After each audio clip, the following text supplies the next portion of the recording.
Vamos ver a outra pergunta. Tony Cristiano Leôncio. Olá, boa noite. Como podemos livrar do homossexualismo? Você crê na verdadeira libertação deste espírito maligno que aprisiona a mente do ser humano? O Tony tá achando que o homossexualismo é um espírito maligno, tá? Eu já tenho uma visão um pouco mais abrangente sobre isso. O homossexualismo é a parte filosófica da questão, a homossexualidade é a parte do que tange a carnalidade, do que tange as relações afetivas. O que eu penso? Nós somos formados por espírito, alma e corpo. Tá? Então isso está lá em 1 Tessalonicenses, capítulo 5, verso 23. Nem tudo é demônio. Nem tudo está ligado à área espiritual. Tem coisas que estão ligadas a convívio social. Vou dar um exemplo para você. Eu conheci um jovenzinho, não vou falar cidade, porque talvez aí fique muito na cara. Eu fui numa igreja, numa cidade, e a pastora perguntou para mim, você pode atender 2 jovens? Falei, posso. Qual é o problema dos 2 jovens? Ela falou, os 2 jovens estão envolvidos com homossexualidade e eles gostariam de conversar com alguém, com um pastor, com um terapeuta, com um teólogo, para entender se isso é do demônio, se não é. O senhor se disporia a fazer isso? Falei, claro que sim. Os 2 vieram. Um era um jovem de uns 20 e poucos anos, ex-travesti, e que se prostituía na rua, como esses travestis que ficam nas avenidas fazendo programa sexual. Então, se prostituía e era travesti. Esse é um ex-travesti. Se converteu.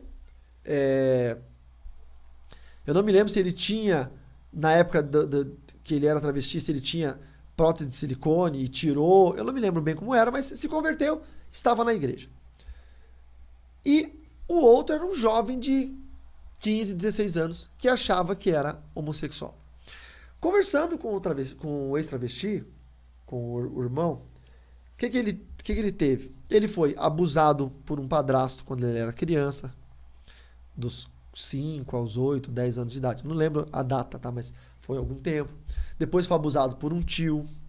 Então ele já teve ali um histórico de estupro, de abusos. Então isso já feriu, magoou a alma dele, defraudou o corpo físico dele. Imaginem vocês, uma criança, acho que de 5 anos de idade foi o primeiro abuso que ele sofreu. 5 anos de idade. A idade em que a criança está começando a conhecer o caráter humano, confiar nas pessoas. Até os 8 anos ele vai definir o caráter. Tem o corpo da criança, como o seu que é adulto, tem zonas que são erógenas, que são zonas onde o toque produz um disparar elétrico no cérebro que diz que é um lugar prazeroso.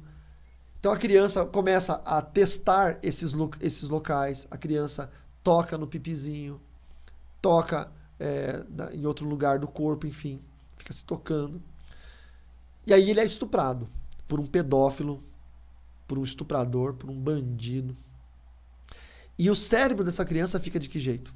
Ele sofre um dano gigantesco, entendeu?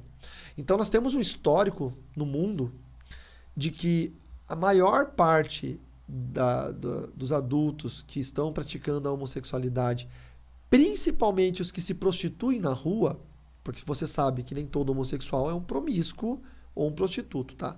Mas principalmente os que estão na rua se prostituindo, sofreram abusos na infância. Então houve ali um ataque psicológico, psíquico, enfim, né, físico. Então esse ataque está no corpo, no corpo. Nós somos formados por espírito, alma e corpo. Tem também aqueles que foram criados num ambiente predominantemente feminino, que era o caso do adolescente de 15 ou 16 anos. Ele era filho de mãe solteira, criado na casa da avó, com mais 2 tias e 3 primas.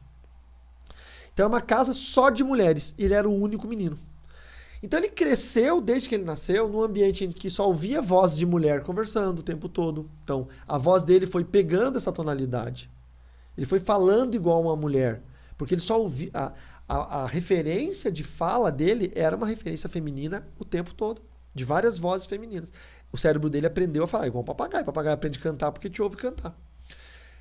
A referência visual, os neurônios espelhos, aqueles que copiam as aparências, os gestos, os trejeitos das pessoas para nos formar como indivíduos, ele só viu, o cérebro dele só viu e só projetou nos neurônios espelho aparência de mulheres. Então, o jeito de falar, o jeito de gesticular, o jeito de sentar.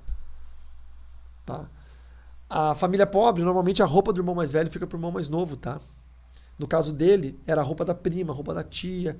Então ele sempre teve pantufa rosa, calça de moletom rosa, camiseta rosa.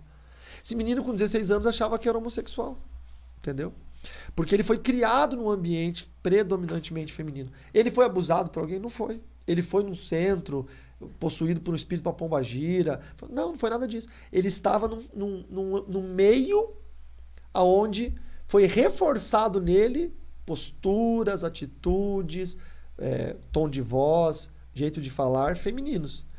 Então foi isso que eu expliquei pra ele. Falei, olha, tua situação é essa. Daí eu comecei a perguntar, mas... Daí ele falou, mas eu tenho mais facilidade em ter amigas meninas do que amigos meninos. Falei, isso é óbvio, porque você está no ambiente feminino. Tá.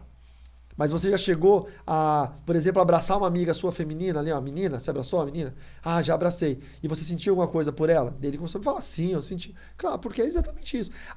A sua integridade humana permanece, você ainda é um macho.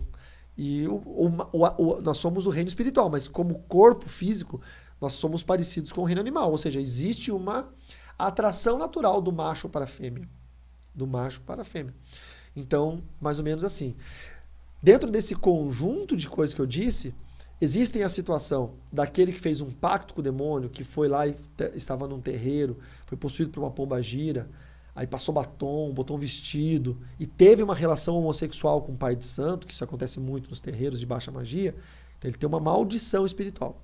Existe aquele caso da pessoa que teve um estupro, foi abusado, também é uma maldição espiritual e biológica, feriu a carne, o cérebro e também foi inserido demônios pelo estupro, pelo ato da violação.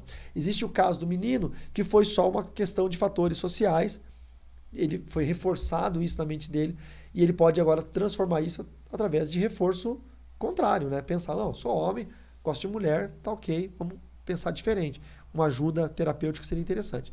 E existem os casos das crianças ainda no feto, enquanto feto, que a mãe é agredida, que a mãe sofre um acidente, que a mãe sofre um grande trauma e que o corpo dela para de produzir no conjunto de hormônios que são liberados para o feto, são os androgênios, dentre esses vários hormônios existe o testosterona, que é um hormônio da masculinidade, da agressividade. A mulher segura isso para ela, para se defender, para se proteger. E acaba enviando menos hormônio testosterona para a criança. Com isso, tem um testículo menor, tá? O órgão genital masculino menor, e a parte do desejo sexual do homem, também ela fica reduzida no cérebro do menino. E aí ele tem um cérebro masculino, mas com um desejo parecido com o cérebro feminino. Então ele acaba tendo também uma questão congênita, tá? Uma má formação enquanto ele está no útero. Então pode ser uma série de fatores, tá? Biológicos. O que é espiritual tem que ser expulso em nome de Jesus. O que é comportamental tem que ser tratado, ressignificado, repensado a história. E o que é biológico tem que ser orado a Deus para que Deus possa trazer cura, tá bom?